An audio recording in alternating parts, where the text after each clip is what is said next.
Men are the most horrible creatures. This is the life 99% of people envy. A 38-year-old Japanese man lives alone in his car, spending his evenings enjoying delicious food and playing games. Do you know how happy his nightlife is? At 5:30 p.m., 38-year-old Jiro finishes work. He drives to a public bath nearby to take a shower. After that, he starts searching for a place to park and spend the night. Nearly half an hour later, Jiro parks his car in a free space with access to public toilets. He then returns to the car to prepare his dinner. Jiro works as a salaryman in Tokyo. His monthly salary isn't high, but it's enough for his needs. As for relationships, Jiro states that instead of shouldering family responsibilities and financial burdens after marriage, he prefers living freely and comfortably on his own. Due to the limited space in the car, Jiro usually opts for simple meals. For example, tonight, he's eating a stew made with meat and vegetables. Not only is it easy to prepare, but it's also warm and comforting during the cold winter. Jiro is quite satisfied with his solo van-dwelling lifestyle. While he occasionally feels lonely,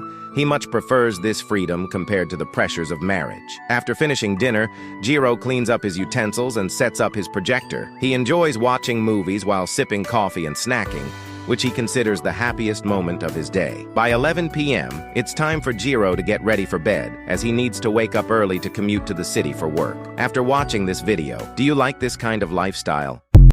I saw this video of and it's a decent video of someone talking about how single men live in Japan, and they said one of the things that is why Japanese men don't go into relationships or don't have relationships, because shouldering financial responsibility, the hardships of it and all that stuff. I find it weird, okay, and maybe that applies a bit to the U.S. too, or maybe other countries where people don't go into relationships because of the financial responsibilities. How it is hard, I guess it's happening in Japan, Korea too, how it's hard to financially support a family. But I don't know, it's just got me thinking that I think modern day people are going about it idiotically, because I think there's ways to go about it, ways to do it. If you were already financially responsible when you're single, you should be able to be financially responsible when you are in a relationship. But now in a relationship, you have two people income. Why are you living, double the lifestyle? So essentially I'm saying, like, if you are living, let's say if you're in a relationship and you're living with a woman, I mean, you pretty much just need a 1-bedroom, not like 2-3 bedrooms. This is the thing where I think the problem when it comes to relationship is that people don't live below their means. When they were single, sometimes, or at least men do, live below their means. Once they become into a relationship, they always consistently live beyond their means.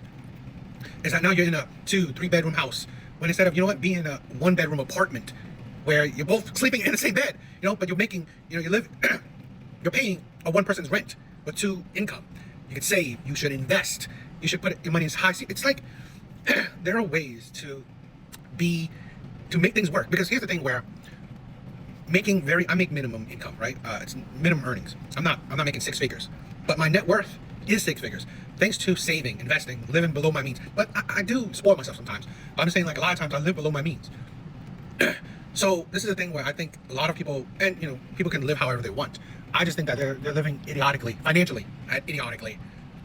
And I think a lot of people in this world lack financial education.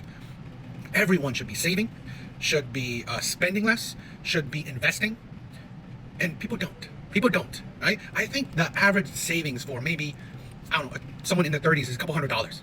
I think that's nothing. That's really nothing. And I think a lot of people, again, they want to enjoy life, which is fine, but when you want to enjoy life and then you complain about life, that's where I think that's the hypocrisy there. People don't understand working hard and sacrifices. They want instant gratification. And I think that's the problem, because the social media has turned a lot of people, majority of people, into that mindset where they want things now. They want the happiness now. They want to skip all the hard work, all the, the blood, sweat, and tears to have that instant gratification right now. And I think that's a detriment to our society, because here's the thing where older generations, and again, I think the problem is that we constantly overcorrect. Older generation had it right about work ethics. They just had it wrong about working smart as well. They don't work smart, they work hard. Today, we neither work hard nor we work smart, because we don't want to work at all, because we complain about people working hard. Instead of, understanding that we should work hard, but we should also work smart. Where, again, investing and saving has made me a 6-figure man, net worth-wise. But again, I work a very low-paying job. So I just think people are not not going about life correctly, and I think so many people lack financial education. Oh, and he also said, you know, in the video, he said that he prefers that to the pressures of marriage. And this is the thing where I'm not talking about, you know, that anyone has to be in a relationship, right? I'm a big supporter of, if you are happy or single, stay single. I'm a big supporter. You know, the MGTOW movement, the 4B thing. You know, if people are happier being by themselves, go ahead. Do what makes you happy. I'm more thinking like I said, you know, about the financial education thing. People lack it. You know, if you think that you don't want to do something because you don't have the money, then you're thinking it wrong. You're going about it wrong. Because, like I said, I mean, I eat frugal, and I was able to save the money I'm saving. I put in investments, so on and so on. So, like I said, do what makes you happy. Don't do things because you lack something necessarily, okay? Or don't do something that you don't really make the effort to change. Because like I said, if you don't want to get married, don't want a relationship because you don't have the money, well, you're going about it wrong, in my opinion. You're thinking about it wrong, that, oh, it's about money. And two, you're thinking about money should be for yourself, for the freedom that money can contribute to you. Because living in a van, I mean, like, I know there's people who do the whole van life thing, and it's like, I guess, that's what makes you happy, you don't complain about it, cool. I just see that people who complain about it, right? They complain they have no one. They complain lack of money and shit like that. And then that's where you shouldn't be complaining, because there's ways to break out of those shackles. Like I said, I make below the minimum needing for men, right? Average men. I make about 40, 45. But thanks to investments, thanks to saving, thanks to living frugal, right? I was able to build my net worth much higher, right? So it's just about financial education. I hope more men will take the time to actually learn it. I suffered from it where I learned it later in my life. I wish I learned this in my 20s. Life would be so much more different, right? I honestly believe that how, you know, the capitalistic, you know, life is, it's better for us to sacrifice our younger years where we have the energy, the youth to work hard. So for when our 30s, 40s, we can live a better life. So. What is your biggest battle right now? I basically come out of a 3-year relationship where I lived for 2 years with my partner, and she literally did everything. But the problem is now we've split up and I've moved out. I'm back in a house share, and it's just so different to having your own flat with somebody where you can do whatever you want. I was very lucky in my relationship. I had such a loving partner. I'm just basically looking after myself and the health. Yeah, trying to just do things for myself again, which after 2 years is I know it sounds a little bit pathetic, but yeah, I'm sorry, but it's just been difficult. It's been 6 weeks. What would you say then to other people that are going through a similar battle? Just stick to your guns, don't get sidetracked, don't put your head in the sand, don't go to the pub all the time. Just basically look after yourself and keep your mind healthy, and then your body will be healthy. You know, these things happen for a reason, so you know, it's got to keep pushing on through life. This is a video where I'm going to hold men accountable, okay? This is a thing where I just saw a video of a guy said that he just got out of a 3-year relationship and realized that his girlfriend did everything for him. He said he comes home, he's just lazy, he just did whatever. That, you know what, she did everything for him, you know, just took care of him. And he realized it was a one-sided relationship in a way. And it just made me think that, you know, a lot of, and I agree, it happens, right? Where we get complacent. He realized he was complacent. He realized that, you know, he had no goals in life, he had no direction, and with someone who loved him, he took advantage of that. And he didn't really did much with his life. This is something that a lot of men gotta realize, is that a lot of times we have to take a step back and say, would we date ourselves? We don't have to be perfect, okay? But would we be a person that would be happy with ourselves, or at least that sees that, you know what, you're not a bad person to date, where, you know, you see that, okay, you would care for someone, you would think about other people, you would do your best to make someone else happy. You're not constantly thinking about yourself, because who wants to date a person that only thinks about themselves? That's the thing, where a lot of men don't realize that you wouldn't want to date yourself, because you would see that, wow, you're so selfish. And also, a lot of times that you would see that, wow, this person is doing nothing. You're not enjoying life, you're not trying to pursue anything, you're not trying to do nothing. You have no hobbies, you're just lazing around. And I think a lot of men don't realize that, especially once they get into a relationship. Because here's the thing, where in relationships, you get complacent. Because now someone loves you, they are thinking about you, but you don't have to think about yourself. They are making up for your shortcomings. So now you don't really care about you don't care about nothing, right? Because there's someone else to care for you, and I think that is such a detriment mindset. I think what makes a man is a being determined, having a spark, right? Some kind of spark where you want to make your life special for you. Women are a plus, and I think women will go for it because they see that, okay, this man has goals, this man has a direction in life. He doesn't want to just do nothing, right? Like there are men that are, you know what, they just work, go home, smoke, and just play games. You know, it's fun. This is the thing where it's okay to relax, but when you make that your life, years of it, you're doing nothing. You're actually wasting your life. Okay, where you have no goals. You know, you're not trying to. You play games, but you're not trying to, like, let's say, I don't know, be a streamer, shit like that. Okay, you're not making more out of it. You're not doing more out of it. And I think a lot of times it's just that. Just have a goal, have a direction. It doesn't have to be. You don't have to be the next Elon Musk. You don't have to be the next president, but have a spark in you, right? A goal, a direction is a spark. It's like a sign of life, where you know you're enjoying life. You're doing something with your life. And also, like I said, a lot of times, who wants to be with a selfish person? Who wants to be with someone who only thinks about themselves? This is the thing where I particularly go into relationships where I focus on my partner. I don't think about myself. It's probably 90% my partner and maybe 10% me. But I go about it where I can do that for only so long until, hopefully, while I also want to include that I hope that men will strive for better or be a little bit more proactive for themselves, so they can be happy with their life regardless if they have a woman or not. Because at the end of the day, if we center women, we put women on a pedestal. Women are everything to us, and I've been there, I've done that. It only makes you suffer in the end, because if you don't have a woman, then you can't ever be happy. So that shows you that you weren't really happy to begin with, right? I think women should only be an addition to your happiness, you know.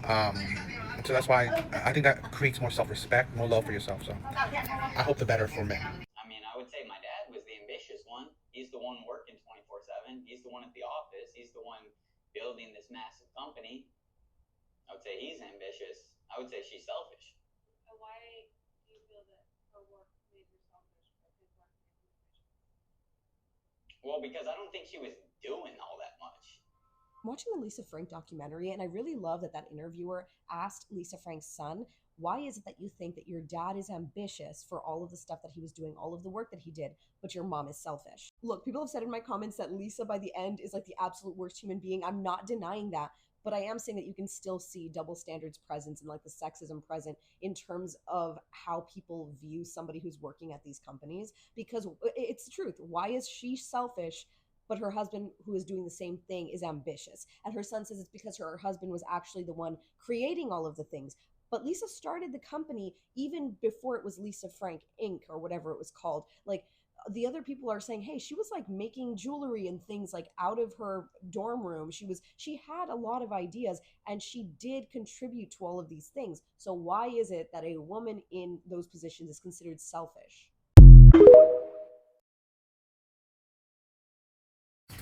So I saw this video of a guy or a woman saying, watching this video, a documentary. A son saying that his father is ambitious for working. Yet in the same token, he says his mother is selfish for working. And she's wondering, why would he see that she's selfish for doing the same thing as the father? Here's the thing where, let's say this, we live in double standards, right? We live in gender roles. This is something that, and I'm not digging deep into this exact situation, but the idea, let's say the idea. Why is, let's say to a child, looking at his father, it's ambitious for dedicating himself to work. While if you look at his mother, he sees as selfish. And you gotta look at it through the lens of, let's say, societal norms.